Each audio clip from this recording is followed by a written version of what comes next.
Good morning, everybody. Welcome to online class, Priyadarshini High School. I'm your social teacher, Mrs. Sasra. Okay, children.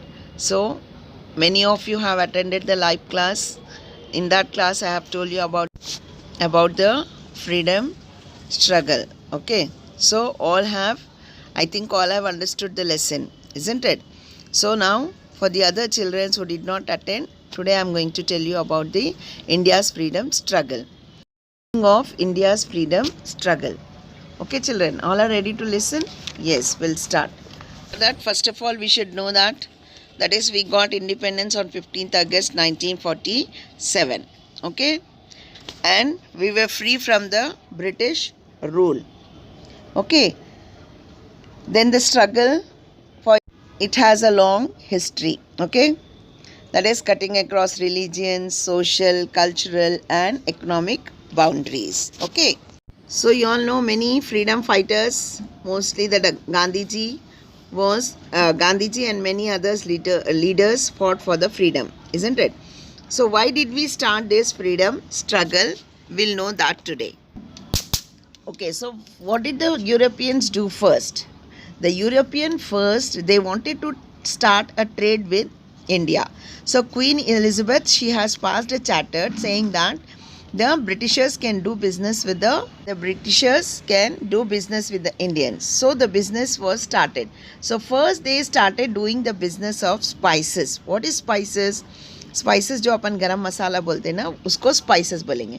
So first उसका trade start हुआ. Trade यानी business. Okay, so who all join this trade यानी business कौन कौन join करे? The Portuguese, the French, the English traders and the Dutch. These were the people who joined the trade. So these people, they landed on the coasts of India. Coast बोले तो जो सी के पास का area जो रहता, वहाँ पे वो लोग अपना पड़ाव डाले थे, वहाँ पे लैंड होना शुरू हो गए. Then the British who were more dominant, यानी वो लोग का नेचर ही डोमिनेटिंग यानी सप्रेस करना, किसी को दबा के देखना. तो हमेशा वो लोग क्या करे, जैसे ही ट्रेड स्टार्ट करे, they started declining there powers. यानी हमारे पावर्स, मुगल के जो पावर्स थे, ब्रिटिश आने से पहले अपने पास मुगल रूल था, तो वो लोग क्या करें, मुगल रूल को डिक्लाइन करना शुरू कर दिए. धीरे धीरे उसको डिक्लाइन करना यानी नहीं ये करना, धीरे धीरे वो चला जाना, डिक्लाइन. ओके, सो वो लोग अपना रूल स्टार्ट करें. सो जैसे ही वो लोग अपना रूल स्टार्ट करें, एक फर्स्ट बैटल हुआ जो मुगल्स के बीच में और सिराजुद्दौला और रॉबर्ट क्लिव के बीच में हुआ in the year 1757. Okay, so Sirajuddaula, he was the nawab of Bengal. Robert Clive, he was a Britisher. तो ये दोनों के बीच में फर्स्ट बैटल हुआ. बैटल होने के बाद रॉबर्ट क्लिव क्या करे, ही स्टार्टेड लेडिंग, यानी एक ईस्ट इंडिया कंपनी अपने इंडिया में, बंगाल उन्होंने ईस्ट इंडिया कंपनी सेटअप कर दिया. और slowly he started occupying Bihar and Orissa also. So first what did they do, वो लोग धीरे धीरे वहाँ का एरियाज का कंट्रोल गेन कर लिए. वो लोग कंट्रोल गेन करना यानी वो रूल स्टार्ट कर देना वो एरियाज़ में, जैसे बंगाल, बिहार एंड उड़ीसा बोलीने में धीरे धीरे वो लोग अपना रूल सेटअप करना शुरू कर दिए. ठीक है, उसके बाद वो लोग क्या करें, वहाँ पे जो स्कूल्स थे, तो वो स्कूल्स में मीडियम ऑफ एजुकेशन उन्होंने इंग्लिश रख दिया. इंग्लिश यानी हर कोई इंग्लिश ज़रूरी है, यानी English medium schools in the year 1835.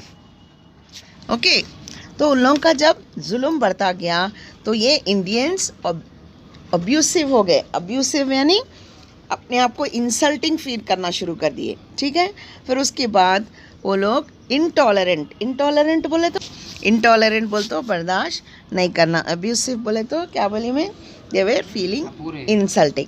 So as the British establish the control over India, they started exploiting Indians. Exploit करना इंडियंस को सताना, जैसे कि वो लोग अब उन लोग के अपने ओन कस्टम्स फॉलो नहीं करने देना, ट्रेडिशंस फॉलो नहीं करने देना, उन लोगों के कस्टम्स को, उनके ट्रेडिशंस को हर्ट करना. ओके, सो ये then the individuals express the discontent in the form of various revolts and conflicts. तो इंडियंस क्या करे, अपना गुस्सा कैसा निकाले, रिवोल्ट्स यानी लड़ाई. ओके, फाइटिंग से रिवोल्ट यानी fighting with the British. Okay, so now as a feeling of discontent increased, discontent बोल तो unhappiness increased, leaders emerged who organized revolts. leaders emerged बोल तो freedom fighters आगे वहाँ पे आने के बाद वो लोग क्या करें, दे ऑर्गेनाइज्ड रिवोल्ट्स यानी ब्रिटिश के खिलाफ लड़ाई के प्लानिंग स्टार्ट हो गया यहाँ पे. तो वो freedom struggle created many leaders, बहुत सारे लीडर्स बन गए वहाँ पे अब, और ये सब ब्रिटिशर्स के खिलाफ रिवोल्ट करना शुरू कर दिया. रिवोल्ट बोलते तो फाइटिंग अगेंस्ट द ब्रिटिश. सो वो लोगों के बीच में कौन कौन थे, देखो पार्टिसिपेंट्स कौन थे, यानी पीजेंट्स, टीचर्स, पीजेंट्स बोलते farmers, teachers, students, young men and women. So everyone contributed to get rid of the imperial rule. यानी हर किसी को ब्रिटिश के रूल से छुटकारा चाहिए था, और ये सारे लोग पार्टिसिपेट करना शुरू कर दिए फ्रीडम की लड़ाई में. अब आगे की क्लास में अपन देखेंगे कि इम्पोर्टेंट इवेंट्स क्या थे, क्या क्या इवेंट्स लेके वो लोग लड़ाई करें. ठीक है, so today it is enough. Then in the next class I will tell you more about the freedom struggle. क्या थे लड़ाई के ये बोलूँगी मैं. ठीक है, thank you children, have a nice day, thank you for watching the video.